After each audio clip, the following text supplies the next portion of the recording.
Bonjour, nous avons vu un accord de Do, fondamental quinte. Voilà, je vais vous apprendre maintenant à trouver les arpèges sur le manche de votre contrebasse. Alors, de quoi un petit rappel théorique au préalable me semble nécessaire. Nous avons 4 types d'accords dans la gamme majeure. Nous avons l'accord majeur, Do majeur, fondamental, tierce, quinte, septième majeur, une tierce majeure, en premier cas, une tierce mineure derrière entre la tierce majeure et la quinte, et entre la quinte et la septième, une tierce majeure, majeure, mineure, majeure, et un demi-ton pour venir à l'octave. En tout, ça nous fait 2 plus 1,5, 3,5, 3,5 plus 2, 5,5, plus un demi, 6 tons, 12 demi-tons. Voilà. Des cas phoniques, 12 demi-tons. C'est-à-dire que d'une octave à une autre, nous avons 12 demi-tons. Donc, je me rappelle que majeur, c'est une intervalle majeure, une tierce majeure en premier, derrière une tierce mineure, et derrière une tierce majeure, demi-ton. L'arpège mineur, ben, tout simplement la quinte est toujours à 3 tons et demi, mais la tierce, elle, est un demi-ton en dessous. Donc, nous avons, au lieu de fondamental 3, 5, nous avons fondamental bémol 3 mineur, 5 majeur. Et de 5 à 7, nous avons mineur, une tierce mineure. C'est-à-dire nous avons 1,5, 2, 1,5, ce qui fait 5 au lieu de 5,5, et 1 pour aller à l'octave. Donc, première conclusion, nous voyons que l'accord majeur est formé d'une tierce majeure, mineure, majeure. L'arpège mineur, lui, est d'une mineure, majeure, mineure. C'est facile, c'est toujours majeur, mineur dans les deux cas. Majeur ou mineur, c'est majeur, mineur, etc. Et il suffit de commencer par majeur quand c'est majeur, par mineur quand c'est mineur. Facile, majeur, majeur, mineur, mineur, majeur, mineur. Voilà. Après, nous avons un troisième type d'accord qui s'appelle l'accord dominant. C'est l'accord de Sol-7 dans la gamme de Do.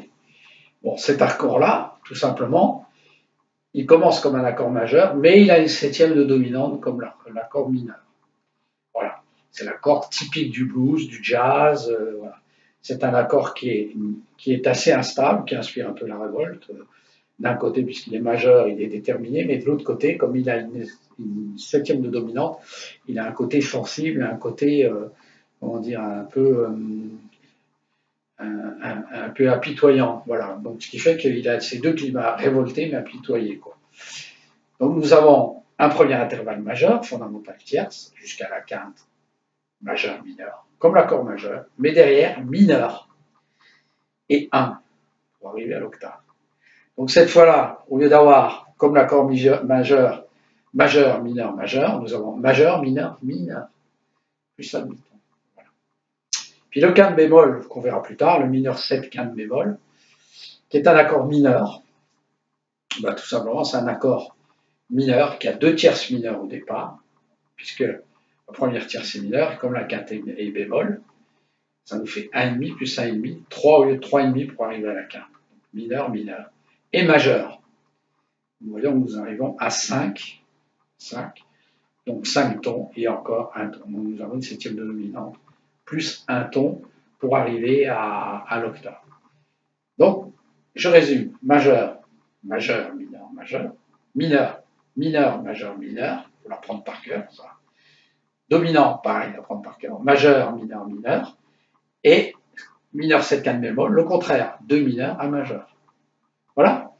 Alors sur le manche, ben, c'est très simple, on repart toujours de notre Do. Je prends cette position-là.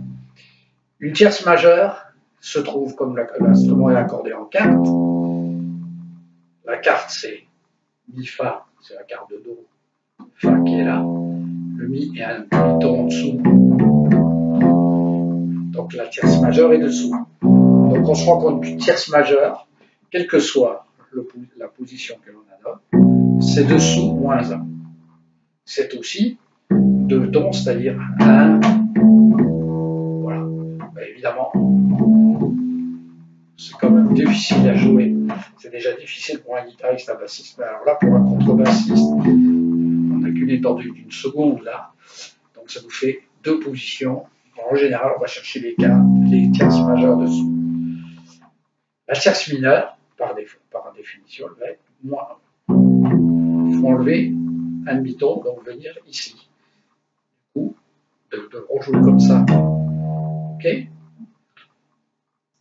Et notre quinte va être dessous. 2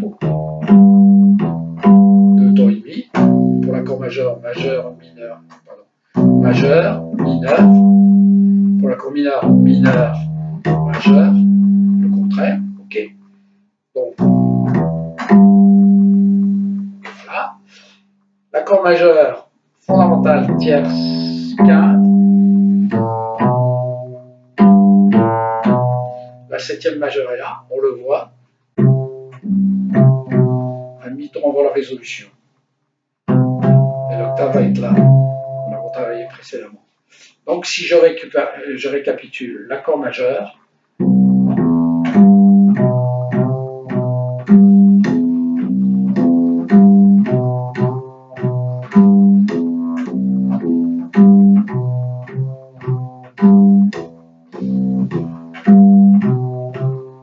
ok.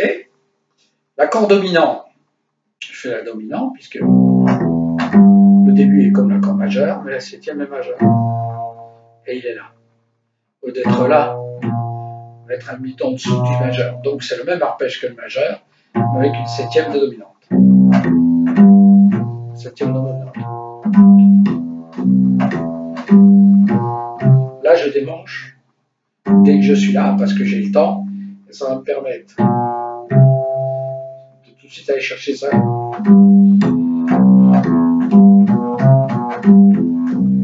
Majeur. Dominant.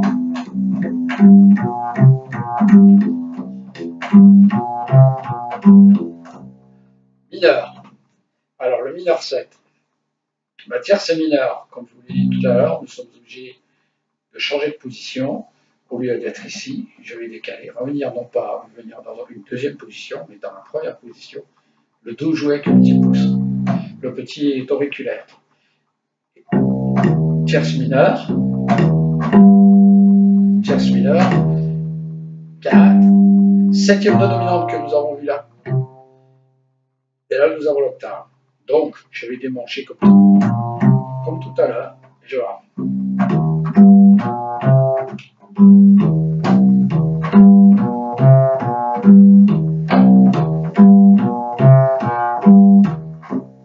Ok?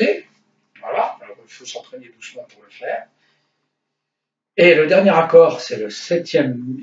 Alors, je vous le montre, mais celui-là, vous pouvez le voir beaucoup plus tard. C'est l'accord mineur 7, 4 bémol. Nous avons le mineur. La quinte est là. Ma 4 bémol va être là. Donc, je vais avoir. Là, je reprends cette position-là. 7e de dominant.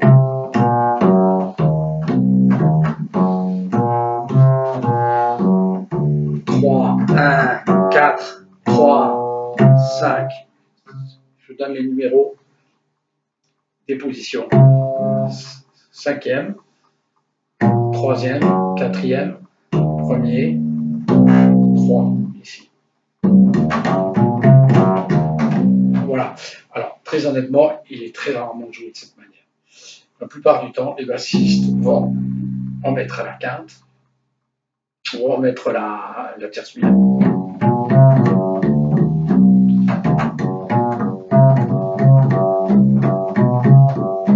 Voilà, il faut mettre la tierce mineure, on n'a pas le temps de dépasser, c'est un accord de passage qui est très rarement joué. Voilà. Mais apprenez-le quand même. Voilà. Donc je vous propose de découvrir ces accords-là de cette manière, et je vous propose dans une prochaine vidéo d'enchaîner Sol avec Do et avec Ré. 3 accords de blues ou du jazz. Voilà, merci, bon courage.